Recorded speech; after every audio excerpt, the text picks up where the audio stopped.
Experience the BIC difference. All lighters are not created equal. BIC is the #1 selling brand of lighters for a reason and are built with the highest quality to meet all applicable U.S. laws and industry standards. Plus, you get twice the lights versus the next leading brand. Be secure knowing every BIC lighter is 100% quality inspected with over 50 quality checks. So with BIC, you get quality and value with bold new designs. BIC Lighter, more than America's #1 selling lighter.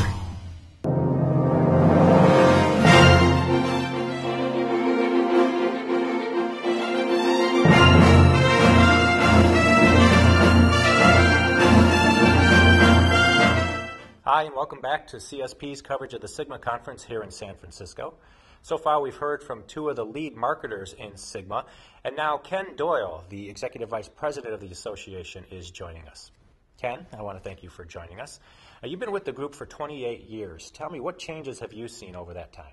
Well, certainly a lot has changed over the period of time. Back in the 70s, Sigma's main goal was to interpret the price and allocation regulations. You couldn't buy or sell a drop of gasoline anywhere in the country without some government agency telling you what you could do and what you couldn't do.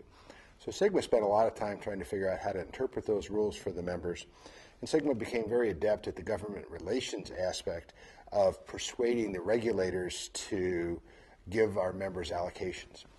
But in January of 1980, President Reagan decontrolled oil. The whole reason the organization existed really went away, so we had to reinvent ourselves. That was just a few days after I started at Sigma. So it was kind of like being with an association that had a lot of members, a lot of oomph, but no reason to exist. So we started working on it. As you can imagine, after allocation was done away with, we had to find out how to buy fuel directly from our suppliers. So one of the first things we did is we spent a number of years putting together a very extensive supplier relations program so that our members would get to know all the fuel suppliers and the fuel suppliers would get to know our members and look to them as kind of the first people that they would turn to if they needed to move volumes of gasoline. Very interesting time in the business. The price of oil went down. A lot of people were having a lot of tough times because it was hard to make a good margin. But once that kind of shook out after the mid-'80s, everybody knew their suppliers and everybody had some pretty good working relationships. And we decided it was time to try and figure out, well, what else can we do? So all in those times, Sigma had always been very active in government relations.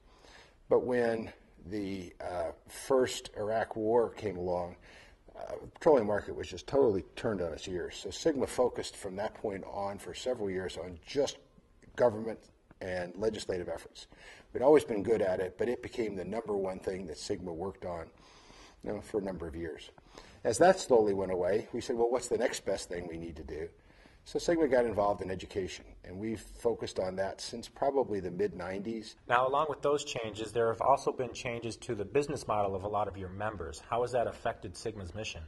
Back in the 1970s and before, Sigma was nothing but a private brand organization. PMA's predecessor name was NOJC, and they didn't really want anybody who was a private brander in there. They were mostly a major brand organization.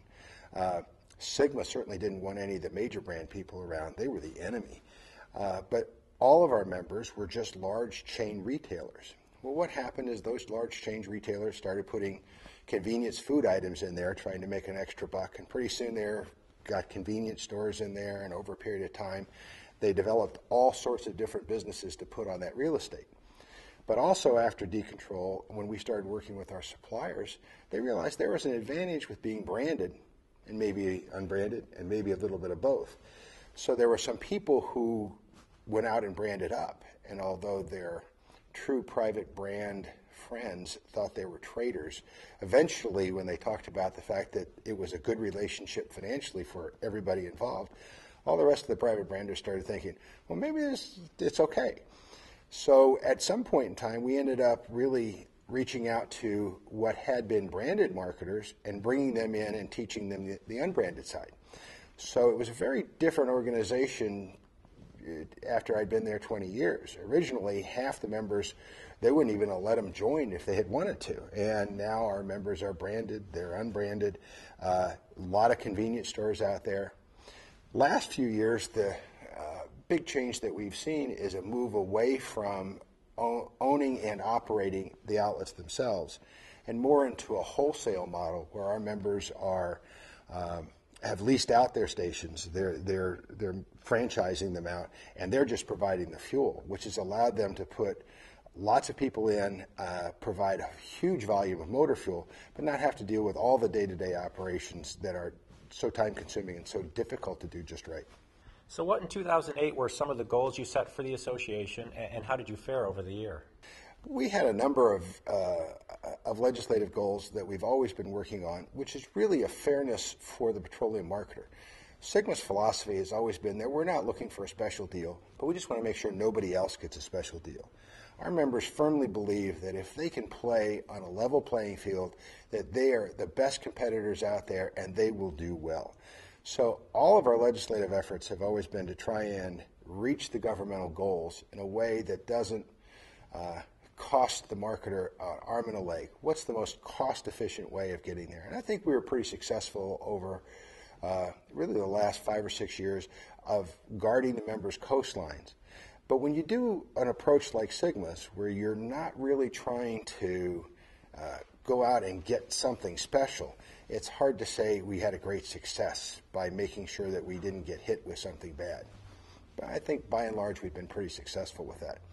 SGMA actually had a very good year last year in that we had a trip to Australia, which is a major undertaking that we tried to do back in March.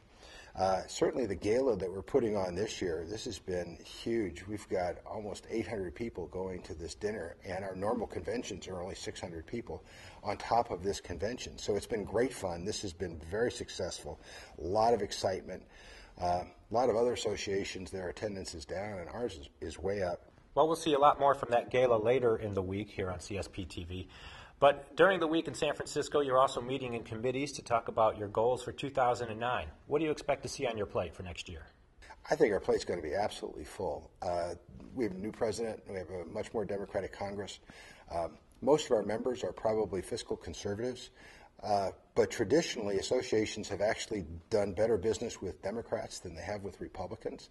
So we're going to see an awful lot coming through from the Democratic Congress, and I think we'll actually be able to influence an awful lot of legislation that has been bottled up for years, and we'll be able to help make it a little more palatable to our members.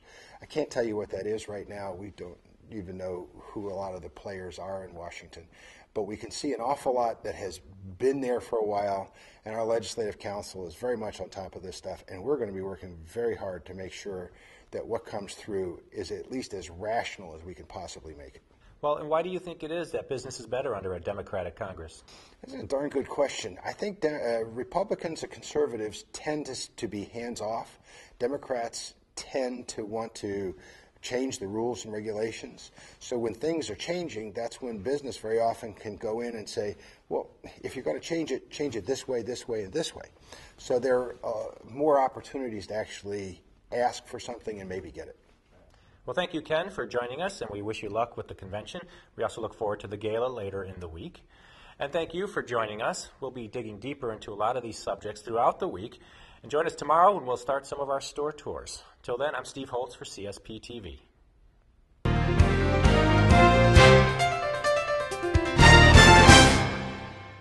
Experience the Bic difference. All lighters are not created equal. Bic is the #1 selling brand of lighters for a reason and are built with the highest quality to meet all applicable U.S. laws and industry standards. Plus, you get twice the lights versus the next leading brand. Be secure knowing every Bic lighter is 100% quality inspected with over 50 quality checks. So with Bic, you get quality and value with bold new designs. Bic Lighter, more than America's #1 selling lighter.